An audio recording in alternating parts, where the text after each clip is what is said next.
আমি এখন দাঁড়িয়ে রাখি না। আমার একটা সময় যখন পার হবে, বিয়ে শাদী করার পর সন্তানাদি ছেলে মেয়ে যখন বিয়ে শাদী দিয়ে দিব, আমার নাতি হবে, আমি নানা হব, দাদা হব, তখন আমি দাঁড়িয়ে রাখবো, নামাজ পড়বো, 5 ওয়াক্ত নামাজ, মসজিদে গিয়ে আমি সময় কাটাবো।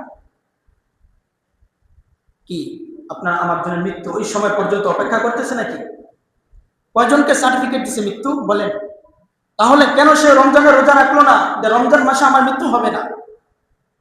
এটাই তো বোঝা যায় প্রস্তুতি আমরা কিভাবে নিব মৃত্যুর জন্য। আল্লাহ রাব্বুল আলামিন অন্য আয়াতের মধ্যে বলেন মৃত্যুর প্রস্তুতি সম্পর্কে, ইয়া আইয়ুহাল্লাযীনা আমানুত্তাকুল্লাহ, ইয়া আইয়ুহাল্লাযীনা আমানুত্তাকুল্লাহ হাক্কা তুকাতিহি ওয়া লা তামুতুন্না ইল্লা ওয়া আনতুম মুসলিমুন। ওহে ঈমানদারগণ, তোমরা আমি আল্লাহ তাআলাকে ভয় করো, হাক্কা তুকাতিহি, ভয় করার মতোই তোমরা ভয় করো, ইল্লা ওয়া আনতুম মুসলিমুন, এবং তোমরা মৃত্যুবরণ এমন ভাবে করিবে, এমন অবস্থাতে যেন তোমাদের মৃত্যুটা হয়।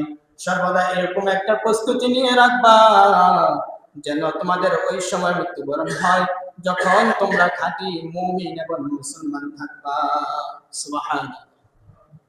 আল্লাহ তাআলা আমাদেরকে প্রশ্ন উত্তর দিয়ে দিয়েছেন যে কিভাবে মৃত্যুর জন্য প্রস্তুতি নিবা। মৃত্যুর সময় যেন কোনো গুনার কাজে লিপ্ত না থাকো, যে আমি নিশ্চিত এজন্য আমি এখন গুনাহ করতেছি, আমি গুনাহে লিপ্ত হয়েছি, এখন এজন্য আমি নামাজ পড়ি না,